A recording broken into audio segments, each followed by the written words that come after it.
Hello and welcome back to Armed with Speculation. Today I have a sort of vlog thing to do. I've been promising something like this for quite a while and I just haven't had a lot of time and good opportunities to do it.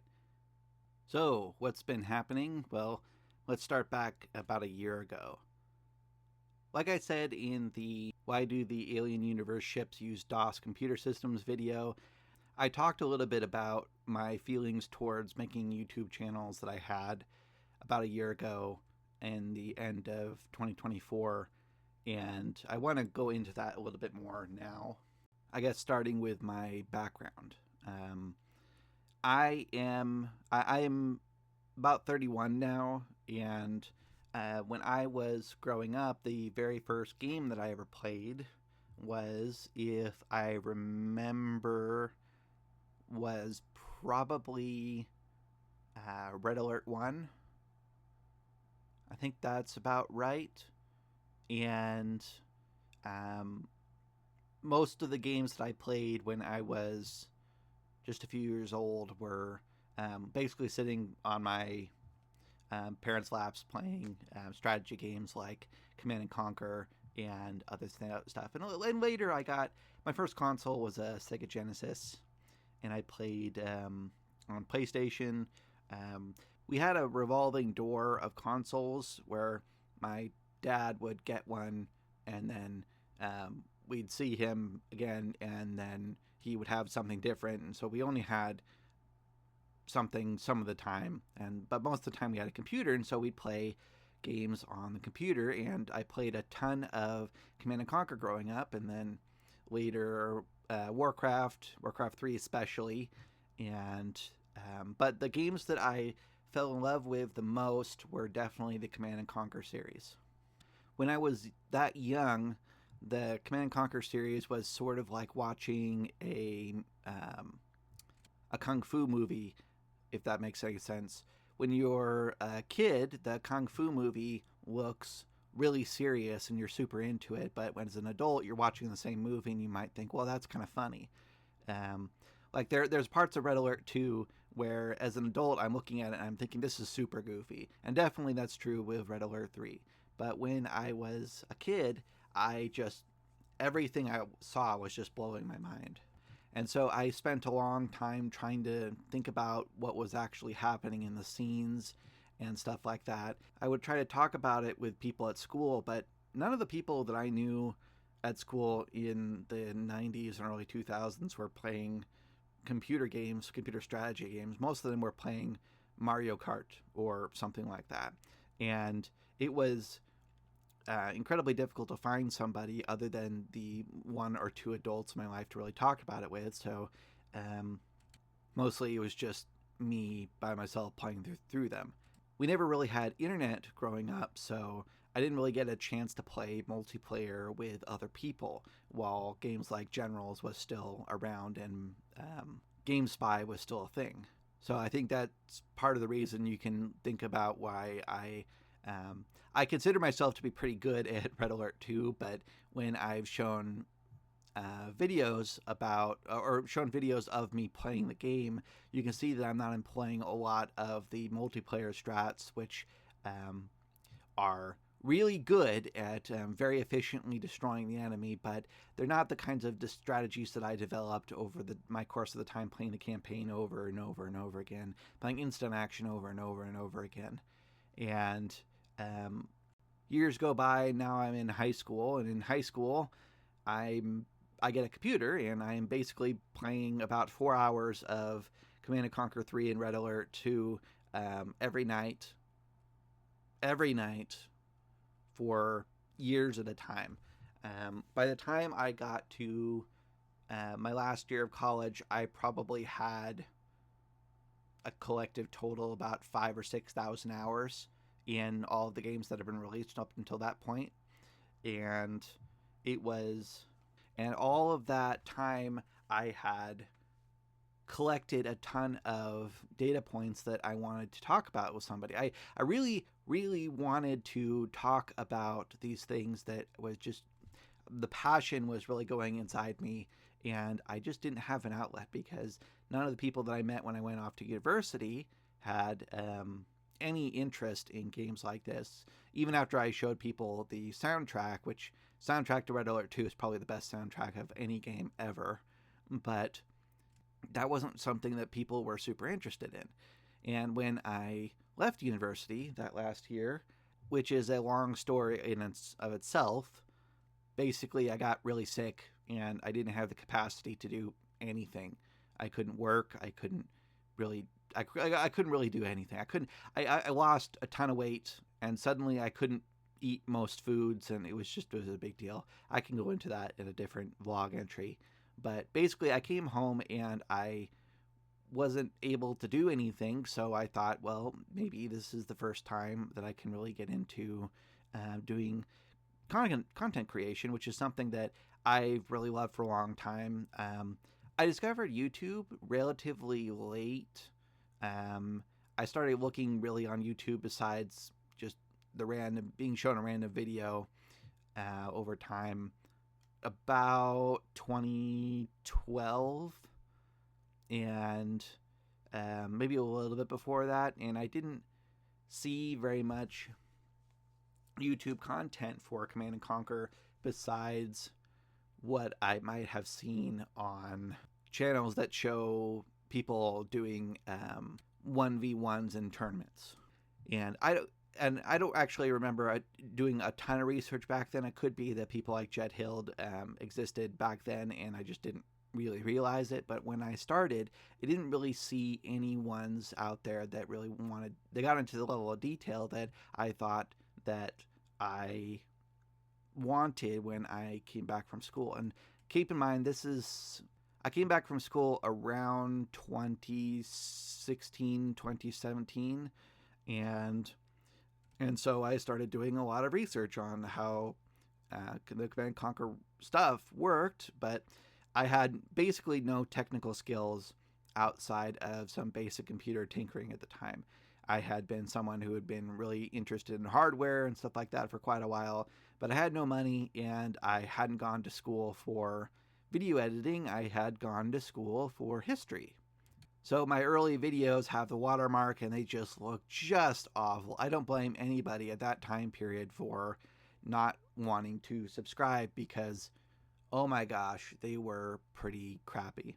Although I did very early on get a couple of people interested in the videos that have still stuck around until today, like Bad Guy 292, which is probably my longest running YouTube buddy that I've had, and somebody that even as life has been going up and down has been consistently working to, keep me up and keep me going and keep my head on target, which I'm very grateful for, and I hope he sees this, and I hope he just recognizes how awesome of an influence he's had on me, and I hope many other people in the Discord and in for his own channels. But anyway, so the first few videos were just very difficult to watch. They had the watermark, they had poor editing, I had a terrible mic. I think I was using the mic from my Mexico video thing. I just would turn off the video portion of it and just have that mic go through. It was just, everything was just bad. And I wasn't really posting all that often, and they were fairly short.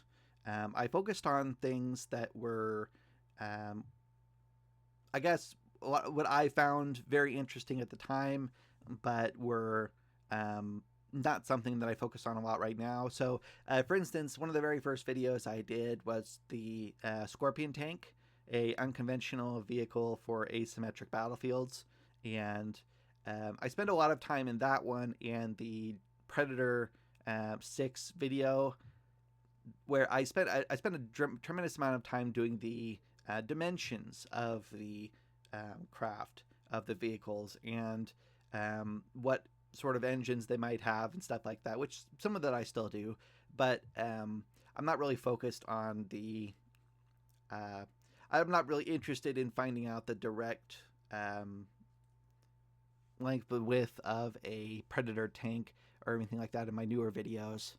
And unfortunately, I think that some of that was maybe it was a little bit novel when I first started doing it. People were interested in watching it because there was a different approach people were taking at the time. But I'm not sure if it was something that had very much staying power because while many of those videos have a lot of views right now, that's because they are over 6 years old. And when I was putting up videos constantly, I had a lot of people looking at the backlog, and so I'm not sure how much how much of effect that kind of tact had on the videos as they went forward. Anyway, as time went on, I started doing more videos on specific units, and then I started doing stuff like the state of the world in the first Tiberian War, where I went over details about the economy and stuff that happened over the course of the first game.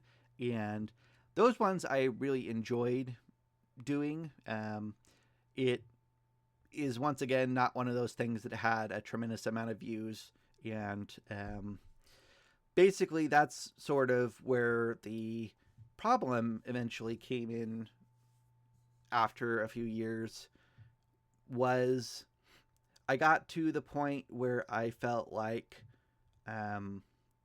I would put in a lot of effort onto a specific topic and really go into depth on the things that I liked about it.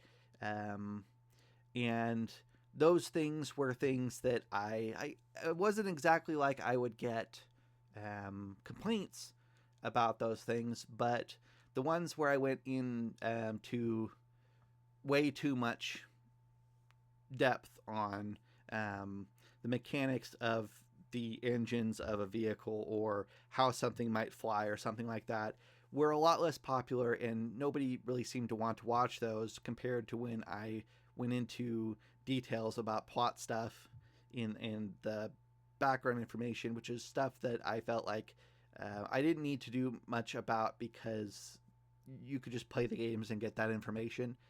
So I got to about the area of the Kirov video, and I felt like I was running out of steam.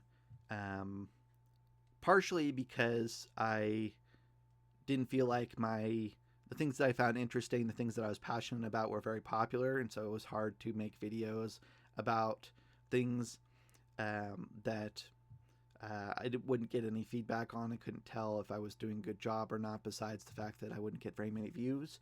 And also that I by the time I had gotten to that point, it had been a few years, and a lot of my passion for the Command and Conquer universe had waned. Now, I still enjoy playing the games. I play a lot of these games still, but I don't spend nearly the same amount of time on them as I used to, and they're not on my mind as much.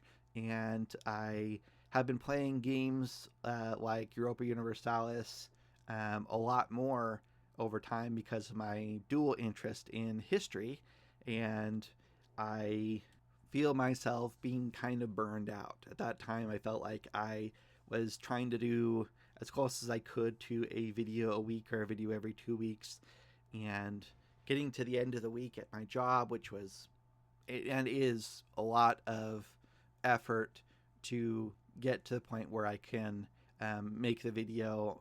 I really get to the end of the day. This is probably something everybody hears when they get to work, or everybody thinks when they get to work after they come out of school. I get to the end of the day and I just want to sit down, make myself some food, and play a game.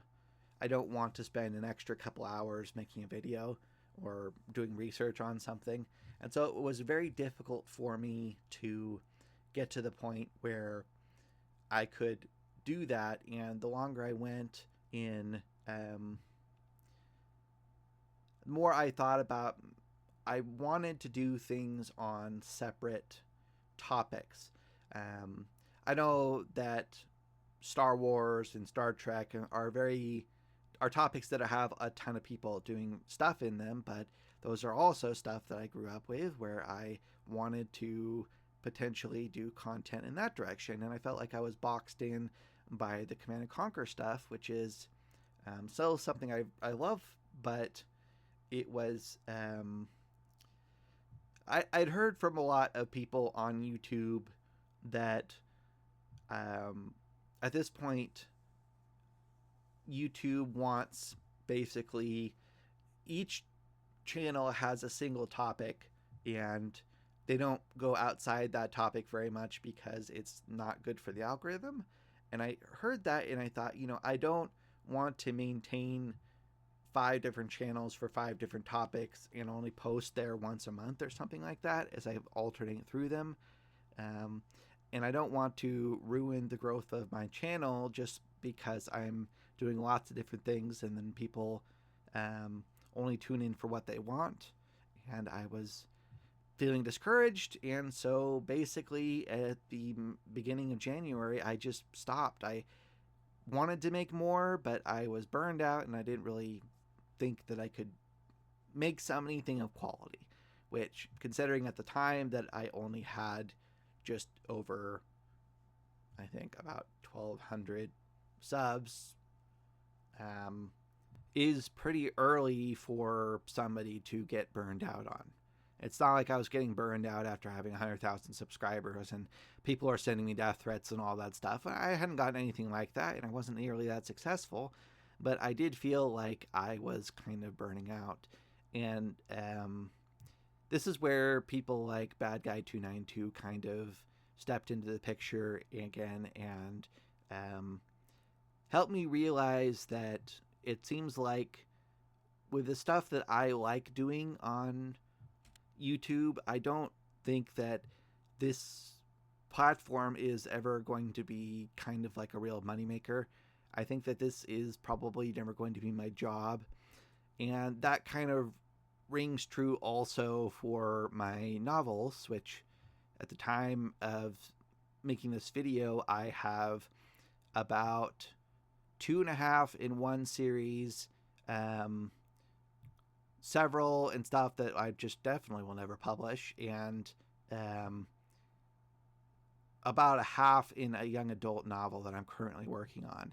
And those ones are probably something also that, given the landscape in publishing and the million books a year plus that are self-published, it doesn't seem like those things are ever going to be my career either. And so I had to kind of transition my thinking here from thinking I could be just like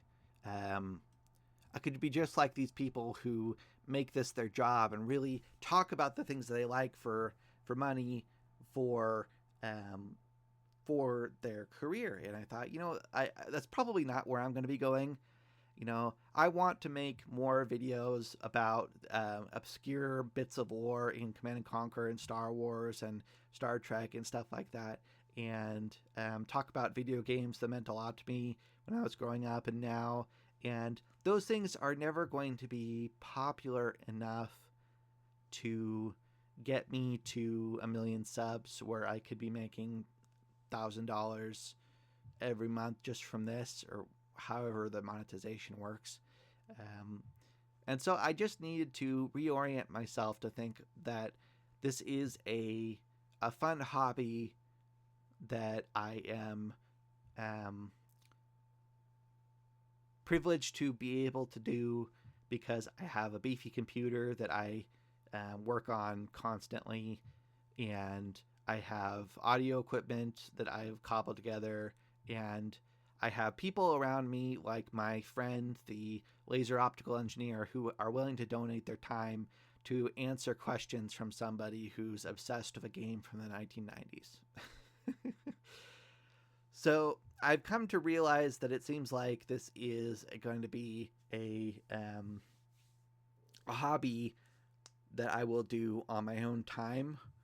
And currently, I'd like to get back into the hang of things. I'd like to do a video a week or a video every 2 weeks or something like that. That sounds like that's something that's very doable for me, and I'd like to get back into it because I enjoy making videos for people and I enjoy talking about these things. But I'm not going to be killing myself over the idea that I need to do everything perfectly so that I can make money, because that's probably not in the cards. which is okay because really the point of this is to be an outlet for me, and I am quite happy to be in the position where I can feel like I can be totally honest and free to post the kinds of things that I'm interested in and write the kinds of books that I'm interested in and do the kinds of really obscure, dumb research that I'm interested in. And I I don't feel like I'm boxed in anymore. And once I understood that, a year almost later, I mean, deep into November, I felt like I had the capacity to start doing things like that again. And it really makes me feel very positive about the future of the channel and of endeavors like these going forward. And so I felt like if I could talk to you about this and communicate this, it would be helpful in explaining exactly how I'm feeling and the reasons why things have been so scarce for such a long time. At the moment, the primary way I do my writing, and it has been for a little while, is that I take my sister out to Starbucks and she writes her poetry, and I write my video stuff, or I work on one of my novels. We do that for a few hours on the weekends and sometimes during the week, and that's how I get the majority of my writing done, is stuff like that. And that sort of schedule is mostly because I feel like it's kind of hard to justify going out to wherever it is and spending a bunch of money getting food and sitting down there and writing. Like when I was first making videos and writing my first couple books, I would go out to Five Guys, the local Five Guys, and I'd sit there and I'd order a burger and fries, and I would sit there for 5 or 6 hours and I'd write.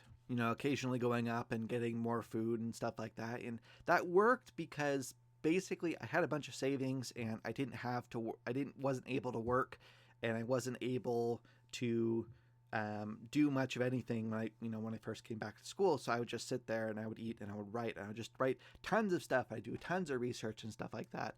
And now it feels like with a full-time job that I'm now feeling like I'm pretty good at and I could put a lot of time into, and I'm saving tons of money. I've been at the point where finally taking in more money now than I was spending, than was taking out in bills or stuff. Just it feels now that I am able to do the sorts of things that I have always wanted to be able to do. I'm tentatively, perhaps maybe one chance at a million, planning to do a trip to maybe the UK or Italy in a year or a year and a half. Just because I finally got the money where I can contemplate stuff like that, and it feels pretty great. And so the idea of going out a couple times a week and spending $30 on food or something like that, just that sounds like pulling teeth. And so at the moment, the only way I can get myself to go out and sit down and write is to go with my sister, because I can get her a little croissant and some cold 2,000 calorie Starbucks drink, and I can sit there and we can write together, and I can feel inspired when I do stuff like that. And I as I start doing more of these videos, I'm going to have to get out of that mindset, but at the moment, that's sort of how the writing process is going for me, and why things are moving slowly like they are. This week, I sort of had a recovery week from something that I don't really want to put a lot of time into talking about here, that happened last week, first week of December, that was really, really, really difficult and took every ounce of brain power that I had to get through. I've been exercising a ton. I've lost a ton of weight. so far this year, and it has been good. But I have to tell you, I was sitting where I was sitting in that, in doing that process, and my heart rate and everything was such that had I was spending a lot of calories, and I wasn't exercising or any stuff like that.